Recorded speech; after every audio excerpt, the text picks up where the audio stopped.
No, sir, I think I'm more comfortable. Okay, okay. Tareek Sahab, in 1971, I was involved in 1971 war of liberation of Bangladesh from day one. From By day one you mean March? 26 March. 26 March. And that is 16th of December 1971. What I saw there and what I heard was mind-boggling. It's atrocious. I mean, one can't explain. I don't have words. Whenever I start thinking over that, and my heart, my throat gets choked. Women were raped in front of their husbands, their parents. The girls were picked up. They were raped and mutilated. Minutes were emptied in their vaginas. Small children were thrown in the air and pierced with the bayonets. Old people were flogged, they were killed, and the unending story. You can't really say that what has happened when a human being do such a thing. And you are a Pakistani and you are a very prominent citizen of the world in fact also. I want to know that what was happening in Pakistan when 71 war took place, particularly 26 March. What were they feeling? Because suddenly army can't be going against their own citizens and killing them in thousands and lakhs. I don't think the Pakistan army considered Bangladeshis or East Pakistanis as its own citizens. Generally the view in what was in West Pakistan, which is primarily Pakistan, Punjabi and Urdu speaking population, was that these Bengalis were a burden and they had to be salvaged from the cruel clutches of India and the Hindus. There was a very condescending view of Bengalis amongst Pakistan's Punjabi and Urdu speaking class. They had quite a lot of contempt for them, which is very ironical because the only part of Pakistan that in the 46 election that voted for Pakistan in all of India was Bengal. That's the only place the Muslim League had a ministry. But from day one, I mean, the Bengalis were literally day one, because Sayyid Sohrawardi, the Prime Minister of Bengal, was supposed to be the Prime Minister of Pakistan, but he was denied entry. And because he was involved in work with Gandhi in Calcutta, his entry or his citizenship was revoked. In fact, his membership in Pakistan's parliament was revoked, so he couldn't be Prime Minister. So this needs to be understood by people, that the contempt that fairer skinned Pakistanis had for darker skinned Bengalis and almost bordered benevolent hatred, if that can be. It's like the white slave owner being nice to black slaves, Of course, there must have been nice people in Texas or Alabama, but this was the nature, and the fact that the part of the country, the majority that created the country, was denied a place, was denied a capital, was denied its place as producing the first Prime Minister, and someone who had no standing in Pakistan, Yaqut Ali Khan, gentleman who migrated from Haryana, what is Haryana now, Panipat.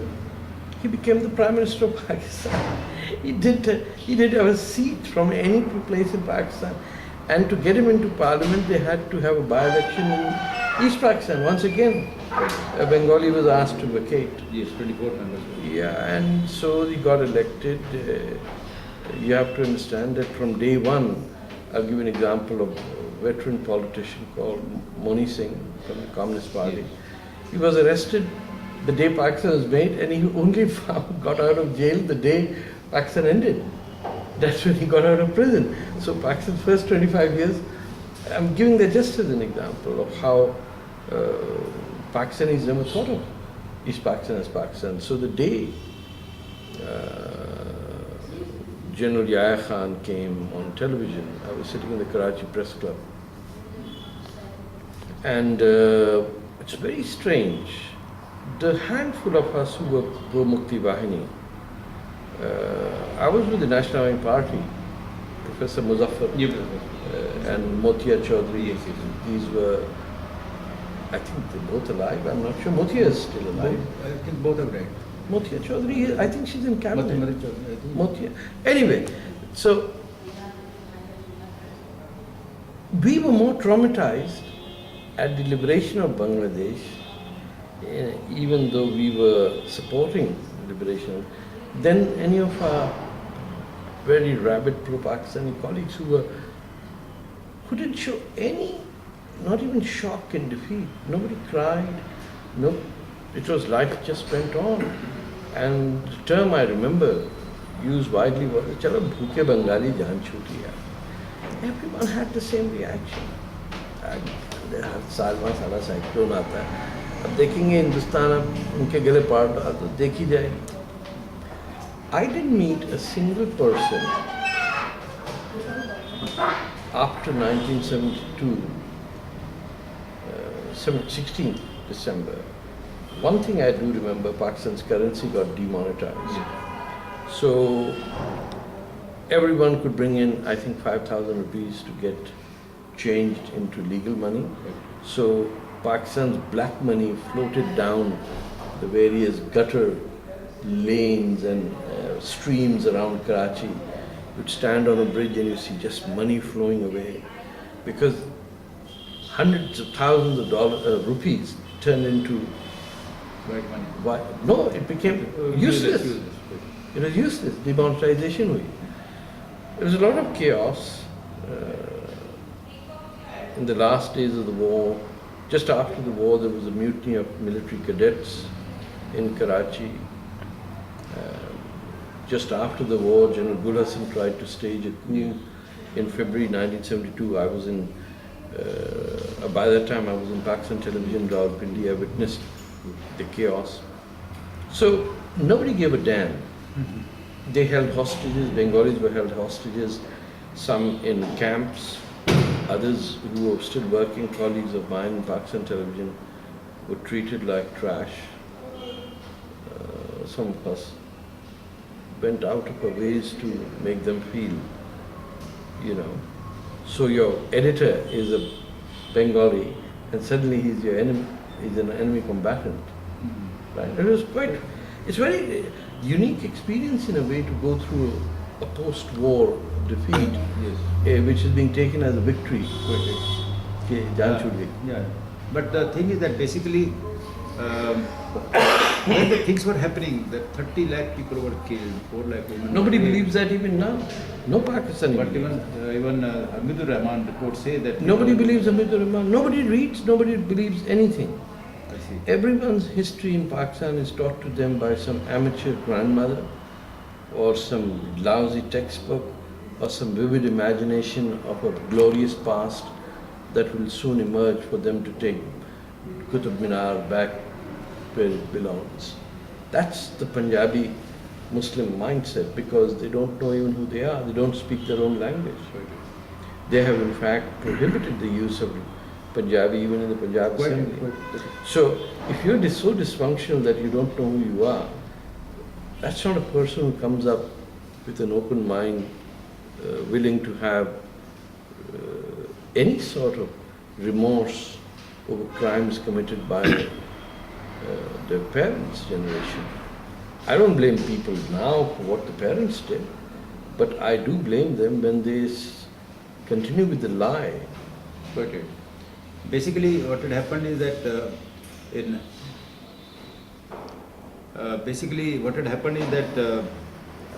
the 71, even the journalists were involved. General Zia, Niazi, he himself was supplied with the girls who were picked up from the slave camps. And it's a mind-boggling sort of story. I mean, it's a very sad thing, the way things have happened and the country has ignored and the whole world has ignored. Now, for example, on 7th of December 1971, I was reading a Tibeni column into Bangladesh, Rangpur district. I came across 2 girls in a hospital, and I was told that I met these girls, and they told me that the company commander had kept them for 3 months in his bunker, and they were treated as sex slaves. And the day we were forming up joint forces in the army and Tibeni, these girls were told by the company commander to walk through the minefields. Why would you ask them If across the minefields were the Indian Mukti Yes, Bahini yes, troops. yes, yes, yes. He wanted them to shot or get killed in the minefield because he wanted to drive the sadistic pleasure. You see, basically, Whoa, rape is okay, rape is all right, but I've seen the girls after being raped by the soldiers, their vagina have been penetrated by the bayonets. Their breasts were chopped off. I come across, and this is not my report only. I've got all the documents of various. No, I believe that. I'm friends of mine were in the Mukti Bahini, so I know that. And this is all documented. In fact, there are reports of the Human Rights Commission, International Human Rights Commission. There are reports of the Red Cross. There are various. Did you ever raise this with Pakistani POWs? I met one POW, Major Khatak. He was the BM of 48 Brigade, and he was a very criminal fellow because across my wing, we had known that he is the man who is committing so much of atrocities. And after the war, I went and met him, and he was camped in Medical College of Rangpur. And what was your rank? I was a captain. Then. You were a captain. I had about just 3 years of service. And the moment he said, "Sir, you are the man. Why did you go mad?" He says, "Why the hell are you supporting these Bengalis?" I said, "Well, they are fighting for the rights, and it's our national policy to help them." He says, "For 25 years, we have been, I'll not use the words, with their mothers, and they never called us their sons, dads. And tomorrow, you are shed so much of bloodshed, you are getting killed, you are taking so much of risk. You mean to say these Bengalis are going to call you as daddy?" I felt like thrashing him, but I was caught by a company commander. He said, "Don't ill-treat them because it will be taken badly because we are there under Geneva Convention." And they had wonderful time. They were let off. 195 officers were identified. Their list is available. Their list was given to. I think it was more than 195. I would safely assume that close to 5,000 of the 90,000 troops. No, troops were there, but their officers were only identified as war criminals. The list was prepared. 94 of in Pakistan Army, 3 were Navy, 3 were. A lot was done by the Subedar level as Quite it. The Jawans also. The Jawans were given a green light. But they were not identified as war criminals in the list. Well, they've gotten away free. The point is that those who are alive should be brought to justice. But I think India made mistakes as well in not persecuting these people, irrespective of what the Pakistanis did. They should have been left alone to the Mukti Bahini. That is true, but we were, you see, basically, we are disciplined army. We were given orders, and in fact, today also I go after 44 years, I have been to Bangladesh, and people respect us so much because of the human rights not violated by Indian army. We respected their women, we respected their religion, we respected their culture, and we won their hearts and minds. And you withdrew? And we withdrew. And after 3 months, not more than that, in March we withdrew. 16th of December we had got hold of them, and by March 1st we were out. But my request to all the citizens and permanent citizens like you, who is I'll say world citizen, not Pakistan or India, what can be done? Because these people require to be brought to the justice. You have met large number of Yangana, so-called Bangladeshi rape victims. They are still suffering. Their children are suffering because all 70,000 odd babies were given to the foreign countries for adoption. They don't have any roots. And it's available on various blogs that they are so emotionally upset that the country where they were born has abandoned them, and nobody is there to look after them. They are in different culture. John McCain's adopted daughter. Yes. But I hope it is done in their lifetime, in the lifetime of these 195 officers. And I think you should pursue and do it towards the International War Crimes Tribunals as private citizens.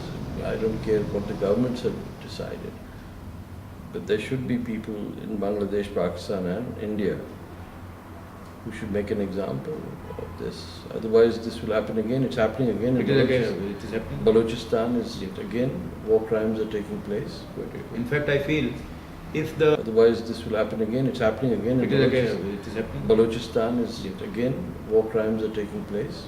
In fact, I feel if the 200 officers were punished at that time, they would have learnt a lesson. They wouldn't have repeated the same thing in Balochistan and elsewhere. Yeah. And unfortunately, India and Bangladesh, they thought that there will be peace and tranquility, and because of that, they were let off. As long as there's Pakistan, there will be no peace. You can have peace or you can have Pakistan. You can't have both. What resulted from an amputation, you don't grow your arm back. Human beings are not lizards, you know. As a prominent citizen, what message you would like to give to the masses in the world as to how should we proceed further for getting these people, 200 odd officers, to justice? So is alive now. I think the International Criminal War Crimes Tribunal and the Criminal Court in The Hague should take up these cases. They've taken up cases of, Serbian and Bosnian war criminals have been punished. People in Sierra Leone and Liberia who have committed crimes have been taken to court. That is the legal way to do it.